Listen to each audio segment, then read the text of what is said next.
Alhamdulillah,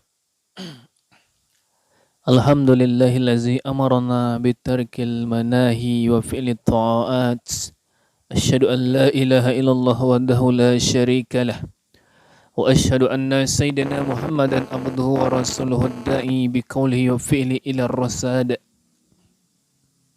Allahumma fassalli wa sallim ala sayyidina Muhammadin wa ala alihi wa ashabihi al-hadina lisawabil wa ala tabi'ina lahum bi ihsani ila yaumal ma'ab. Amma ba'd, ya ayuhal muslimun, ittaqullaha haqqa tuqatih wa la tamutunna illa wa antum muslimun. Faqad qala Allah Ta'ala fi kitabihil karim, ya ayuhallazina amanu ittaqullaha haqqa tuqatih wa la tamutunna illa wa antum muslimun. Jemaah Jumat yang dirahmati Allah, hari ini sangat istimewa karena menjadi sarana kaum muslimin untuk saling bertemu dan menyatukan komitmen untuk meningkatkan takwa. Kita setidaknya diingatkan untuk terus meningkatkan rasa takut kepada Allah Subhanahu wa taala dengan menjalankan perintah dan menjauhi yang dilarang. Percayalah, dengan terus menambah kualitas takwalah tersebut kita akan termasuk hamba yang beruntung. Hadirin yang berbahagia, akhlak merupakan hal yang amat fundamental dalam Islam. Misi utama Rasulullah sallallahu alaihi wasallam diutus oleh Allah adalah untuk menyempurnakan akhlak. Innama bu'istu liutamimma makarimal akhlak. Akhlak setidaknya terbagi menjadi 3, yakni akhlak manusia kepada Allah, akhlak individu manusia kepada masyarakat dan alam, serta akhlak manusia kepada dirinya sendiri. Kemuliaan orang ditentukan oleh kemuliaan akhlaknya. Sebuah sistem juga akan berjalan dengan baik bila diisi oleh orang-orang yang memiliki akhlak yang baik. Jabatan, status sosial, kekayaan, popularitas tidak menjamin sang pemilik lantas terhormat bila ia misalnya gemar merendahkan orang lain, korupsi, menyakiti, berbuat sewenang-wenang dan lain-lainnya. Demikian pula secanggih apapun sistem yang dibangun, tak ada apa-apanya jika orang-orang di dalamnya hanya pandai memanipulasi, tak bertanggung jawab dan sejenisnya. Jemaah salat Jumat hafizakumullah. Baginda Nabi Muhammad sallallahu alaihi wasallam pernah mengingatkan kita semua, ittaqillah haitsuma kunta wattabi' sayyi'atal hasanah tamhuha wa khaliqin nas bihulukin hasan. Bertakwalah kamu kepada Allah dimanapun berada.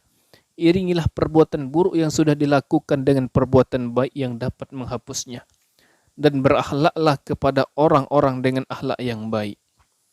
Hadis ini menerangkan tentang kewajiban seorang untuk mempedulikan etika sosial. Nabi menyampaikan pesan tersebut setelah berseru agar manusia bertakwa kepada Allah dimanapun berada. Di masjid, di sawah, di kantor, di trotoar, di pasar, di warung, di lembaga pendidikan, di forum dakwah dan lain sebagainya. Ketakwaan yang istiqamah tak pandang tempat maupun waktu.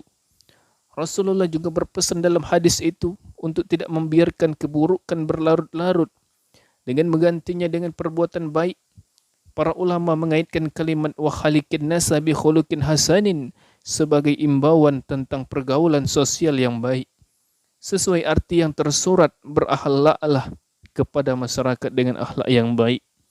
Perintah Nabi tersebut sekaligus menandakan bahawa manusia sesungguhnya potensial berbuat buruk kepada sesamanya. Karena memang sejatinya manusia punya 2 kecenderungan akhlak, yakni mahmudah terpuji dan mazmumah tercela. Manusia berlaku tercela ketika nafsu lebih menguasai daripada hati nuraninya. Egoisme atau kepentingan untuk memuaskan diri sendiri atau golongan seringkali membuat kita lupa. Kita lupa diri kepada hak-hak orang lain, meremehkan orang lain, memojokkan orang lain, bahkan menzolimi orang lain. Bagaimana pengejauhan tahan husnul khuluq akhlak yang baik kepada masyarakat sebagaimana diperintahkan Rasulullah. Jemaah yang dirahmati Allah, Al-Imam Al-Ghazali dalam kitab Ayyuhal Walad mengatakan, wa husnul khuluqu ma'an nas alla tahmil nasa ala muradi nafsik bal tahmil nafsika ala muradihim malam yukhaliqul syar'. Artinya, husnul huluk, berakhlak yang baik kepada masyarakat adalah engkau tidak menuntut mereka sesuai kehendakmu, namun hendaknya engkau menyesuaikan dirimu sesuai kehendak mereka selama tidak bertentangan dengan syariat. Inti dari definisi husnul khuluq menurut Imam Al-Ghazali ini adalah penghargaan yang tinggi seseorang kepada kehendak masyarakat selama kehendak itu tidak bertentangan dengan syariat Islam. Tidak selalu pemahaman, kebiasaan dan kebudayaan kita sejalan dengan pemahaman, kebiasaan dan kebudayaan orang lain. Disinilah pentingnya seseorang mengorbankan egoisme diri untuk kehidupan yang harmonis di masyarakat. Hadirin, contoh konkret dari praktik dari pesan tersebut adalah cara berdakwah para ulama terdahulu dalam membumikan Islam di bumi Nusantara. Wali Songo yang mempunyai wawasan fikih dan tasawuf secara mendalam tak serta-merta melarang tradisi dan kebudayaan yang berkembang di Nusantara. Tentu mereka sadar ada beberapa aspek yang tak sesuai dengan syariat, tapi toh dengan bijaksana tetap menghormati nilai-nilai lokal, mengikutinya lalu mengisinya dengan nilai-nilai Islam secara bertahap. Mereka merupakan ulama-ulama yang menjunjung tinggi prinsip memanusiakan manusia, menghargai proses, rendah hati, dan bergaul bersama masyarakat dengan sudut pandang kasih sayang.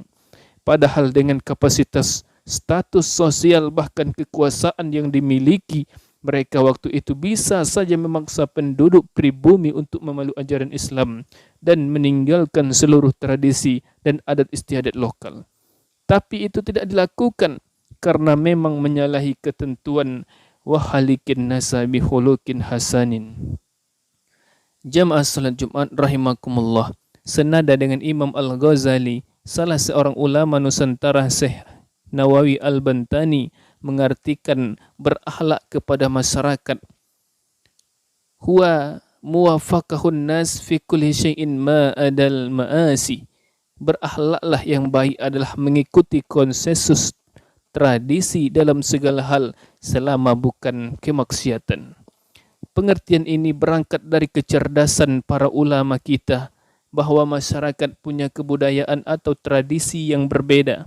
Universalitas nilai Islam mereka tunjukkan dengan bukti bahwa Islam mampu membumi meski dengan wajah yang beragam itu.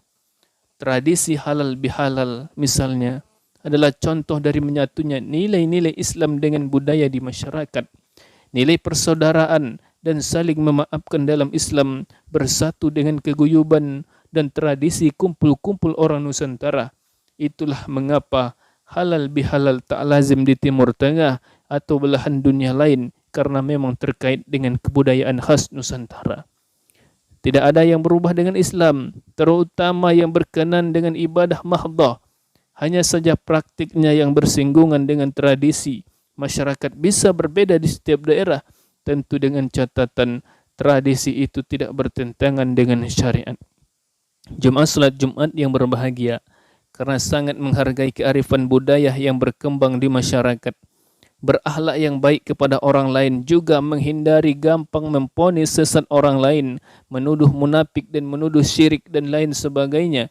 Kita boleh memegang kuat-kuat prinsip yang kita yakini, tapi tak seharusnya untuk mengoyak kedamaian atau menimbulkan keributan yang tak perlu di tengah masyarakat. Pesan yang baik pun harus disalurkan dengan cara atau akhlak yang baik pula.